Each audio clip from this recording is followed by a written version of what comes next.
찬송가 429장 찬양하겠습니다. 세상 모든 풍파를 흔들어 약한 마음 낙심하게 될 때에 내려주신 주의 복을 세워라. 주의 크신 복을 내가 알리라. 마음은 전혀 세워보아라. 크신 복을 내가 알리라. 받은 복을 세워보아라. 주의 크신 복을 내가 알리라. 세상 근심 걱정 너를 누리고 십자가를 등에 지고 나갈 때 주가 내게 주신 복을 세워라. 두려움 없이 항상 찬송하리라. 받은 복을 세워보아라. 크신 복을 내가 알리라. 주께 받은 복을 세워보아라. 주의 크신 복을 내가 알리라. 세상 권세 너의 앞에 막을게 주만 믿고 낙심하지 말아라. 천사들이 너를 보호하리니 염려 없이 앞만 보고 나가라. 받은 복을 세워보아라. 크신 복을 내가 알리라. 주께 받은 복을 세워보아라. 주의 크신 복을 내가 알리라. 기도하겠습니다. 모든 영광과 존귀와 찬양을 받기에 합당하신 하나님 감사드립니다. 오늘 하루도 우리에게 은혜의 선물로 허락해 주시고 하루의 시작을 주의 전에 나와 예수 그리스도의 이름을 부르며 주께 영광 돌리는 예배자의 삶을 살아갈 수 있도록 은혜를 주셔서 감사드립니다. 하나님, 우리의 삶을 보면 주님께로 나아갈 수 있는 자격이 하나도 없음을 고백합니다. 그러나 우리를 향하신 예수 그리스도의 그 사랑으로 말미암아 성소에 들어갈 담력을 얻게 하시고 주님 앞으로 나아가 함께 예배하며 영광 돌릴 수 있는 은혜의 선물이 우리에게 그저 믿었을 때 주어지는 것을 고백합니다. 그러므로 주님, 우리가 이 시간 믿음을 구합니다. 하나님을 견실히 붙잡을 수 있는 믿음 더해 주시고 바람에 날리는 겨와 같은 믿음이 아니라 굳건한 믿음, 예수 그리스도의 그 반석 위에 뿌리 내린 견실한 믿음이 되게 하여 주시옵소서. 상황과 환경으로 주님을 바라보는 것이 아니라 예수 그리스도로 말미암아 우리의 상황을 견뎌내고 이겨낼 수 있는 새 힘을 우리에게 허락하여 주시옵소서. 오늘도 주의 말씀 앞으로 나아갑니다. 말씀 가운데 감춰놓으신 주의 그 놀라운 신비를 우리가 발견하게 하시고 오늘 하루의 삶으로 우리가 녹여내며 살아갈 수 있도록 인도하여 주시옵소서. 그렇게 우리의 길을 인도하실 주 믿고 감사드리며 사랑하는 우리 구주 예수 그리스도 이름으로 기도드립니다. 아멘. 하나님께서 오늘 우리에게 주신 말씀은 창세기 37장입니다. 야곱이 가나안 땅 곧 그의 아버지가 거류하던 땅에 거주하였으니 야곱의 족보는 이러하니라. 요셉이 17세의 소년으로서 그의 형들과 함께 양을 칠 때에 그의 아버지의 아내들 빌하와 실바의 아들들과 더불어 함께 있었더니 그가 그들의 잘못을 아버지에게 말하더라. 요셉은 노년에 얻은 아들이므로 이스라엘이 여러 아들들보다 그를 더 사랑하므로 그를 위하여 채색옷을 지었더니 그의 형들이 아버지가 형들보다 그를 더 사랑함을 보고 그를 미워하여 그에게 편안하게 말할 수 없었더라. 요셉이 꿈을 꾸고 자기 형들에게 말하매 그들이 그를 더욱 미워하였더라. 요셉이 그들에게 이르되 청하건대 내가 꾼 꿈을 들으시오. 우리가 밭에서 곡식단을 묶더니 내 단은 일어서고 당신들의 단은 내 단을 둘러서서 절하더이다. 그의 형들이 그에게 이르되 내가 참으로 우리의 왕이 되겠느냐 참으로 우리를 다스리겠느냐 하고 그의 꿈과 그의 말로 말미암아 그를 더욱 미워하더니 요셉이 다시 꿈을 꾸고 그의 형들에게 말하여 이르되 내가 또 꿈을 꾼즉 해와 달과 11별이 내게 절하더이다 하니라. 그가 그의 꿈을 아버지와 형들에게 말하매 아버지가 그를 꾸짖고 그에게 이르되 내가 꾼 꿈이 무엇이냐 나와 내 어머니와 내 형들이 참으로 가서 땅에 엎드려 내게 절하겠느냐. 그의 형들은 시기하되 그의 아버지는 그 말을 간직해 두었더라. 그의 형들이 세겜에 가서 아버지의 양떼를 칠 때에 이스라엘이 요셉에게 이르되 내 형들이 세겜에서 양을 치지 아니하느냐 너를 그들에게로 보내리라. 요셉이 아버지에게 대답하되 내가 그리하겠나이다. 이스라엘이 그에게 이르되 가서 내 형들과 양떼가 다 잘 있는지를 보고 돌아와 내게 말하라 하고 그를 헤브론 골짜기에서 보내니 그가 세겜으로 가니라. 어떤 사람이 그를 만난즉 그가 들에서 방황하는지라. 그 사람이 그에게 물어 이르되 내가 무엇을 찾느냐. 그가 이르되 내가 내 형들을 찾으오니 청하건대 그들이 양치는 곳을 내게 가르쳐 주소서. 그 사람이 이르되 그들이 여기서 떠났느니라. 내가 그들의 말을 들으니 도단으로 가자 하더라 하니라. 요셉이 그의 형들의 뒤를 따라가서 도단에서 그들을 만나니라. 요셉이 그들에게 가까이 오기 전에 그들이 요셉을 멀리서 보고 죽이기를 꾀하여 서로 이르되 꿈꾸는 자가 오는도다. 자, 그를 죽여 한 구덩이에 던지고 우리가 말하기를 악한 짐승이 그를 잡아먹었다 하자. 그의 꿈이 어떻게 되는지를 우리가 볼 것이니라 하는지라. 르우벤이 듣고 요셉을 그들의 손에서 구원하려 하여 이르되 우리가 그의 생명은 해치지 말자. 르우벤이 또 그들에게 이르되 피를 흘리지 말라. 그를 광야 그 구덩이에 던지고 손을 그에게 대지 말라 하니 이는 그가 요셉을 그들의 손에서 구출하여 그의 아버지에게로 돌려보내려 함이었더라. 요셉이 형들에게 이르매 그의 형들이 요셉의 옷 곧 그가 입은 채색 옷을 벗기고 그를 잡아 구덩이에 던지니 그 구덩이는 빈 것이니라. 그 속에 물이 없었더라. 그들이 앉아 음식을 먹다가 눈을 들어 본즉 한 무리의 이스마엘 사람들이 길르앗에서 오는데 그 낙타들의 향품과 유향과 모략을 싣고 애굽으로 내려가는지라. 유다가 자기 형제에게 이르되 우리가 우리 동생을 죽이고 그의 피를 덮어둔들 무엇이 유익할까. 자, 그를 이스마엘 사람들에게 팔고 그에게 우리 손을 대지 말라. 그는 우리의 동생이요 우리의 혈육이니라 하매 그의 형제들이 청종하였더라. 그때에 미디안 사람 상인들이 지나가고 있는지라. 형들이 요셉을 구덩이에서 끌어올리고 은 20에 그를 이스마엘 사람들에게 팔매 그 상인들이 요셉을 데리고 애굽으로 갔더라. 르우벤이 돌아와 구덩이에 이르러 본즉 거기서 요셉이 없는지라.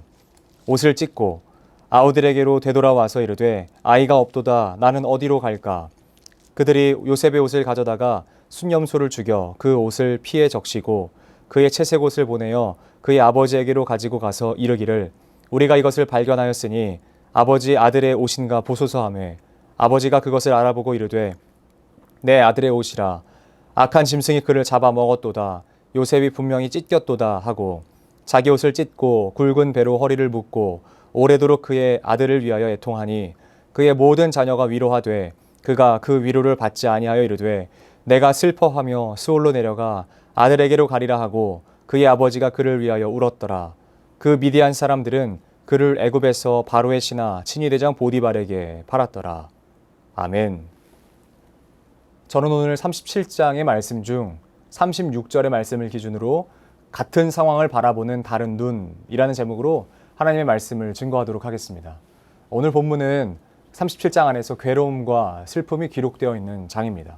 특별히 요셉이 그의 형들과의 문제로 말미암아 애굽에 팔려가게 되는 일이 기록되어 있습니다. 오늘 말씀에 기록된 내용을 보니까요, 요셉이 17세에 일어났던 일이라고 말합니다. 아직 치기 어린 소년이었던 요셉은 그의 형들과 함께 양을 치던 목동의 삶을 살고 있었죠. 그때 그의 눈에 보인 것이 있었으니 그것은 바로 빌하와 실바의 아들들, 즉 그의 이복 형들이 잘못하고 있었던 것을 보게 됩니다. 정확하게 어떤 잘못을 어떻게 했는지는 알 수 없지만 목동의 일을 하는 그들의 특성을 미루어 보아 아마도 양들을 치거나 그들의 그 가축들을 칠 때요, 먹이는 데에 소홀히 했거나 아니면 돌보는 데 소홀히 했겠죠. 그것으로 말미암아 아버지에게 일렀을 것이고요. 아버지가 그 사실을 들었다라는 것이죠. 그런데 빌하와 실바의 아들들, 즉 단과 납달리, 갓과 아셀이 장자가 아닙니다. 장자의 역할을 수행하던 사람들도 아니고요. 사실 적자들의 개념으로 본다면 르우벤이나 시몬 등이 감당하고 있기에 그러니까 영향력이 크지 않은 그 갓과 아셀, 단과 납달리였다라는 것이죠. 아마 요셉의 눈에도요, 레아의 아들들의 잘못도 보였을지 모르겠습니다. 그러나 그의 아비인 야곱에게 잘못을 고할 때는요, 이복 형제이기는 하나 소위 첩의 아들들로 태어난 자들에 대한 차별도 있지 않았을까라고 하는 합리적인 의심을 해봅니다. 그러니까 요셉도 그 형들을 조금은 차별을 했을지도 모르겠다라는 생각이 드는 것이죠. 형제들 사이 안에서요. 더욱이 문제는 수많은 아들들 중에서의 야곱은 요셉에게만큼은 채색 옷을 입혀줍니다. 이 말은 몇 가지의 의미를 갖는데요. 첫 번째는요. 채색 옷을 입었으니 다른 이들과 같이 목동일, 즉 몸으로 하는 일을 하지 말라라는 뜻이기도 합니다. 그리고 두 번째는요. 채색 옷은요. 학자들에 의하면 장자가 입는 것이라고 말합니다. 즉 야곱이 인정한 장자는요. 르우벤이 아니라 그보다 훨씬 어린 요셉이었다라는 사실이죠. 가뜩이나 차별이 있는 형제들 사이에서요. 그만 유독 예뻐하니까 다른 형제들은 그를 미워할 만한 충분한 이유가 됐던 것입니다. 단 한순간도, 그러니까 한 번만 잘못하면요. 그 한 번의 잘못으로 말미암아 요셉을 어떻게든 벌하고 징벌하고 나쁜 일을 하려고 했었던 것을 마음을 갖고 있었을 것이에요. 그것이 켜켜이 쌓여가지고 지금까지 쌓여왔던 일들이 폭발을 하게 되는 것이죠. 왜냐하면 집에서 멀리 떨어져 있었기 때문에 그렇습니다. 형제들이 그가 오는 것을 보고요. 조롱하여 그가 꿈꾸는 자가 온다 말하면서요. 이렇게 말합니다. 20절 말씀입니다. 자, 그를 죽여 한 구덩이에 던지고 우리가 말하기를 악한 짐승이 그를 잡아먹었다 하자. 그의 꿈이 어떻게 되는지를 우리가 볼 것이니라 하는지라. 아멘. 형들은 그를 죽이려고 합니다. 합리적으로 유추해 보건대 아마도 이 말은요. 다른 아들들이 아니라 평소에 아버지에게 고자질로 말미암아 꾸지람을 듣고 거의 없는 아들 셈 쳤던 단과 납달리, 가시나 아셀 이 네 명의 머리에서 나온 것이 아닐까 싶습니다. 왜냐하면 다른 형들은 그가 밉기는 하죠. 근데 그게 죽이고 싶은 만큼은 아니었기 때문에 그렇습니다. 그래서 죽이자는 의견에 장자 르우벤이 이를 막아섭니다. 그래서 생각해낸 방법이 무엇인 줄 아시죠? 구덩이를 파고 그를 묻는 것이었어요. 거기 안에 가두는 것이었어요. 이것은 그들이 직접 죽이지만 않지만 그 안에서는요. 그의 힘으로 자력으로 나올 수 없는 방법이기 때문에 시간이 지나면 서서히 죽게 되고요. 지나가던 어떤 동물이, 야생동물이 냄새를 맡고 온다면 거기서 잡아먹혀 죽게 되는 사실이죠. 근데 그때 때마침 누가 지나가죠? 이스마엘 사람들이 지나갑니다. 그들은 미디안 광야를 지나다니면서 보부상 역할을 감당하고 있었던 사람들입니다. 그 사람들이요. 애굽으로 내려가는 모습을 그 형들이 보고 맙니다. 그대로 놔두면 죽게 될 요셉을요. 유다가 차라리 팔자라고 제안합니다. 아마도 그대로 두면 이 상황이 벌어졌던 것처럼요. 언제고 죽을 수밖에 없었기 때문에 차라리 그를 파는 것이 낫겠다 생각했을지 모르겠어요. 그런데 그를 판매한 값이 얼마죠? 은 20입니다. 딱 종의 가격으로 받아서 판매를 합니다. 그러니까 큰 돈을 받는 것도 아니에요. 사람 한 사람을 파는데, 자기 동생을 파는데 그 값이요. 헐값이에요. 헐값. 아주 헐값으로 종을 파는 그 값으로 받고 팔아버립니다. 이 모든 것이 욕심과 그들의 시기에 의해서 그것에 기인한 행동들입니다. 이것은 결코 했으면 안 되는 일이죠. 아무리 힘들었고 아무리 싫었어도 해야 될 일이 있고요. 하면 안 되는 일이 있는데요. 이 일은요. 하면 안 되는 일이에요. 이 일로 말미암아 형제들 간의 우애는 완전히 깨어져서요. 이제는 서로가 서로를 믿을 수 없는 상황이 되어버렸습니다. 나도 언젠가 잘못하면 저렇게 될 수 있겠구나. 나도 언젠가 눈밖에 나면, 형제들 사이에서 눈밖에 나면 이렇게 죽을 수도 있겠구나. 라는 불신의 관계가 되어버렸고요. 그의 아버지 야곱에게는 그 무엇과도 바꿀 수 없는 아들의 죽음이었으니까요. 고난은 이루 말할 수 없었을 것입니다. 그런데 제가 이 본문을 읽고 묵상을 하던 중에요. 예전에는 잘 모르고 지나쳤던 말들이 있는데 그것은 무엇이었냐면 이 말씀 안에서 한 명의 또 비극을 경험한 사람이 있습니다. 한 명. 누굴까요? 그것은 바로 그의 아비 이삭입니다. 이삭이 요셉이 애굽으로 팔려간 그 상황에 야곱만 살아 있었던 것이 아니라요. 그때 이삭도 함께 살아 있었습니다.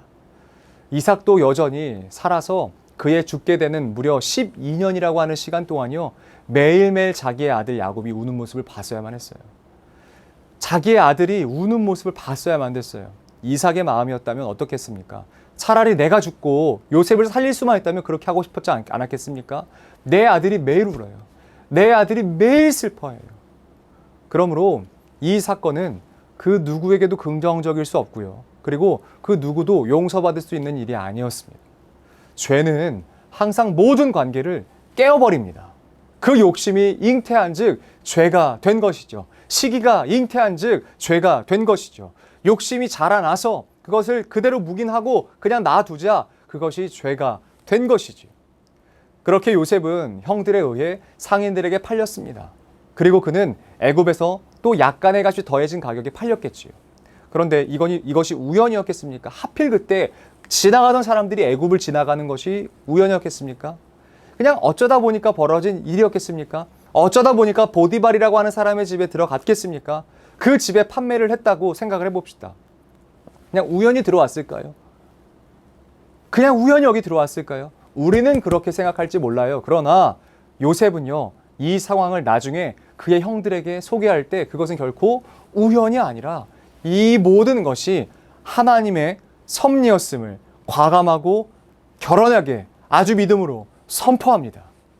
당신들이 나를 이곳에 팔았다고 해서 근심하지 마소서, 한탄하지 마소서. 하나님이 생명을 구원하시려고 나를 당신들보다 먼저 보내셨나이다. 아멘. 요셉은요, 이 상황을 형들에게 팔렸다는 것으로 인식하지 않습니다.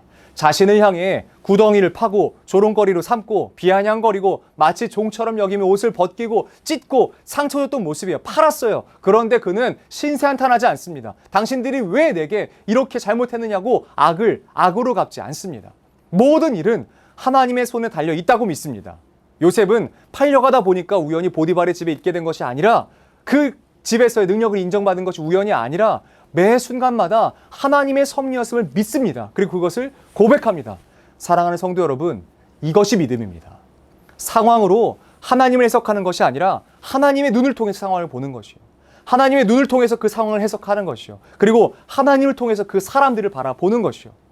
같은 상황을 경험해도 다 같은 결과를 내는 것은 아닙니다. 그 결과를 결정하는 것은 우리가 하나님을 어떻게 얼마나 신뢰하느냐에 달려 있습니다. 요셉은 자신을 하나님께서 마치 애굽으로 그를 선발대처럼 보내셨다라고 믿었고요. 그 믿음으로 말미암아 그들에게 형들에게 이렇게 선포한 것입니다. 그러나 형들은 그저 종 따위로 팔았는데 어쩌다 보니까 이 사람이 이렇게 잘 됐다, 상황이 잘 풀려서 잘 됐다라고 생각하고 싶었겠죠. 성도 여러분, 우리의 삶에 절망적인 상황이 왜 없겠습니까? 낙심할 만한 일들이 왜 없겠습니까? 요셉과 같이 억울할 일이 왜 없겠습니까? 그러나 그 상황에서 그저 상황 때문에 악을 악으로 어떻게 갚을까라고 생각하실 것입니까? 아니면 지금 이 상황으로 말미암아 하나님께서 내 삶을 통해 사실 일에 대한 기대, 그리고 나를 마치 하나님의 대사로 보내사 선발대의 역할로 쓰실 것이라고 하는 것에 대해서 하나님을 신뢰하시겠습니까? 결정은 여러분들이 하시는 것이지만 그 해답과 그 결과는 완벽하게 다를 것입니다. 믿음은 바랄 수 없는 중에 바라는 것입니다. 오늘 이 시간 소망하기는 우리 모든 성도님들에게 이 믿음이 있었으면 좋겠습니다. 내 삶에 일어나는 일들이요, 그저 우연이 아님을, 어쩌다 보니 애굽으로 내려가는 상인들을 만나서 팔렸고 어쩌다 보니 보디발의 집에 팔렸다라고 믿는 것이 아니라 지금 내 상황에 하나님께서 일하시기 위하여 선발대와 같은 역할로 지금 이 일을 내 상황에, 내 삶에 허락하셨음을, 그러므로 내가 믿는 믿음으로, 하나님을 믿는 그 믿음으로 하나님을 신뢰한다면 반드시 우리의 삶에서 하나님께서 행하실 것들에 대한 그 사실을 바라봐야 될 줄로 믿습니다. 여러분, 같은 상황을 바라보셔도 다른 것을 보셔야 됩니다. 같은 상황 속에 계셔도 다른 것을 보셔야 됩니다. 우리의 땅은 이 땅을 디디고 살지만 우리는 눈을 들어 하나님을 바라보는 그러한 삶을 살아가야만 됩니다. 사랑하는 성도 여러분, 우리 믿음의 눈을 들고 하나님께서 내 삶을 통해서 일하실 일들을 신뢰합시다. 그분이 우리를 통해서 이루어 가실 것들을 바라봅시다. 그렇게 하나님 안에서 더 깊이 뿌리 내리고 주님과 교제하며 또한 믿음으로써 하나님 모든 상황을 바라볼 수 있도록 우리 삶을 인도해 주십시오 라고 하나님을 믿고 신뢰하는 저와 여러분들의 삶이 되시기를 예수 그리스도의 이름으로 축복합니다. 사랑하는 하나님, 요셉이 자신의 꿈을 형들에게 이야기했을 때 형들은 그저 그 사실을 시기의 대상으로밖에 해석하지 않습니다. 때마침 애굽으로 내려가는 미디안 상인들이 보였고 그에게 파는 것이 그를 보호하는 것이고 그에게 직접적인 해를 가하는 것이 아니기 때문에 최선이라고 생각했을지 모릅니다. 그러나 우리가 어떤 상황 가운데 있든지 어떤 환경 가운데 있든지 상황의 기대와 하나님을 해석하지 않게 하시고 하나님을 통하여 이 상황을 바라볼 수 있는 믿음의 눈을 더하여 주시옵소서. 우리가 같은 상황 속에 있다고 해서 세상 사람들과 동일하게 살아가는 것이 아니라 거룩하게, 정결하게 주의 길로 믿음의 삶으로 걸어갈 수 있도록 우리를 인도하여 주시옵소서. 우리 이어서 주님께서 가르치신 기도로 오늘 예배를 마치도록 하겠습니다. 하늘에 계신 우리 아버지, 아버지의 이름을 거룩하게 하시며 아버지의 나라가 오게 하시며 아버지의 뜻이 하늘에서와 같이 땅에서도 이루어지게 하소서. 오늘 우리에게 일용할 양식을 주시고 우리가 우리에게 잘못한 사람을 용서하여 준 것 같이 우리 죄를 용서하여 주시고 우리를 시험에 빠지지 않게 하시고 악에서 구하소서. 나라와 권능과 영광이 영원히 아버지의 것입니다. 아멘.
주옵소서.